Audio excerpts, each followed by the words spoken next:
आज मैं उस काव्य पंक्ति को सुलझाने का प्रयास कर रहा हूँ जो अब तक पहेली बनी हुई है। रामायण की तुलसीदास बाबा की जो रामचरितमानस है,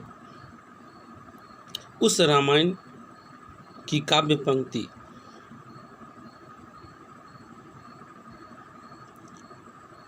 आज तक ऐसी काव्य पंक्ति बनी हुई है, ऐसी पहेली बनी हुई है जिस पर विवाद चल रहा है।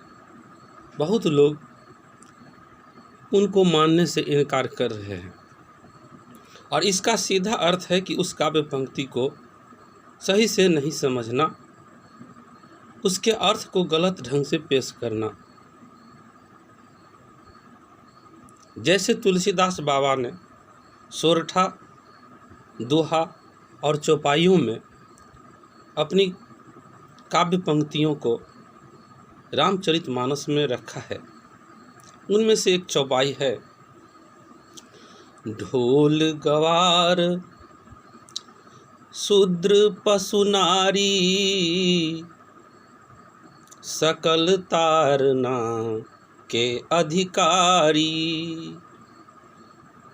तुलसीदास बाबा का कहना एकदम सीधा है, लेकिन इसमें शब्द के साथ छेड़छाड़ हुआ है और वह शब्द है तारना।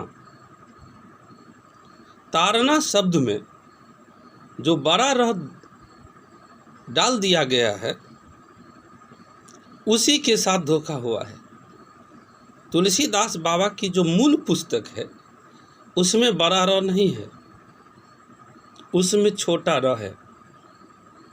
और जब इसमें बड़ा र की जगह छोटा र डाल दिया जाता है, तब तारना का अर्थ हो जाता है कल्याण करना, मुक्त करना। भगवान श्री कृष्ण को भी तारनहार कहा गया है, यानी कि मुक्त करने वाले, कल्याण करने वाले। संसार के सुख दुखों, संसार में आने जाने वाले जो चक्र लगे हुए हैं, जो क्रम लगे हुए हैं, जन्म मृत्यु का जो बंधन है, उनसे मुक्ति देने वाले लोगों ने, विद्वानों ने, संत जनों ने भगवान श्री कृष्ण को, भगवान राम को तारनहार कहे हैं, मुक्ति देने वाले, कल्याण करने वाले कहे हैं। इसी तरह से यदि देखा जाए तो तारन शब्द का अर्थ होगा कल्याण करना, मुक्त करना। ढोल, गवार, शूद्र, पशु और नारी को अभी तक जो मानव सभ्यता में, जो मानव समाज सता रहे हैं, सताते आ रहे हैं, आज भी उनको सता रहे हैं, उनसे मुक्ति देने के लिए समाज से आग्रह किया है तुलसीदास बाबा ने। भगवान से भी आग्रह किया है कि जिस प्रकार आपने माता सीता को मुक्ति दी थी, उसी प्रकार आप यहाँ की नारियों को भी मुक्ति दें। जिस प्रकार आपने शंख को हाथ में धारण करके उन्हें कल्याण कर दिया था, उसी प्रकार आप ढोल को भी धारण करके उसे कल्याण कर दें। गवार जो निस्वार्थ भाव से अपने मालिक की सेवा करता है, जिसके पास में ज़्यादा समझ की शक्ति नहीं है, जो उतना ज्ञानवान नहीं है, वह सिर्फ आप पर ही निर्भर है, इसलिए हे प्रभु आप उस गवार को मुक्ति दे दीजिए।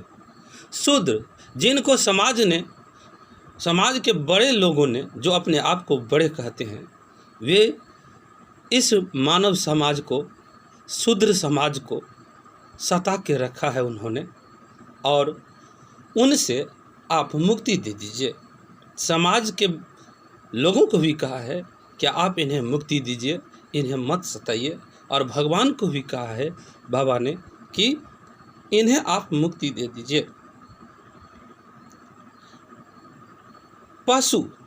पशु को भी लोग सता कर रखे हैं, उनके वास्तविक जीवन, उनकी स्वतंत्रता को छीन लिया है।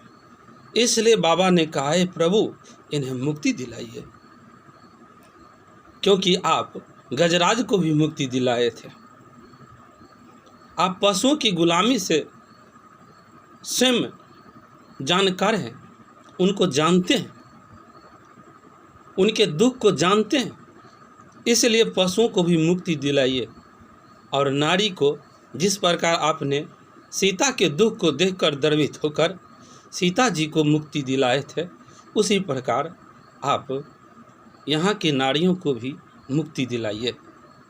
तो तारण शब्द का अर्थ यहाँ होता है कल्याण, अर्थात कि ढोल गवार शूद्र पशु नारी सकल कल्याण के अधिकारी।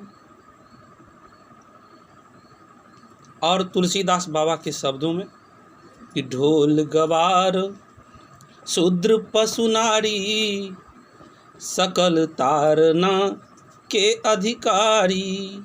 इसमें तारना जो है वह कल्याण करने के अर्थ में जो तारना है, यानी बड़ा र नहीं होकर छोटा र होगा, और उसमें दंत न और मूर्धन न जो है दोनों चलता है।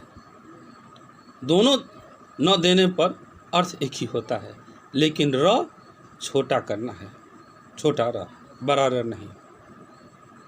इसमें शब्द के में जो अक्षर है, इस शब्द में तारना शब्द में जो अक्षर है बड़ा र, उसके साथ ही छेड़छाड़ हुआ है, वहाँ छोटा र होगा। मूल पुस्तक को जहाँ जा जाए तो उसमें ही आएगा। इसलिए मैं समाज के लोगों को इससे इस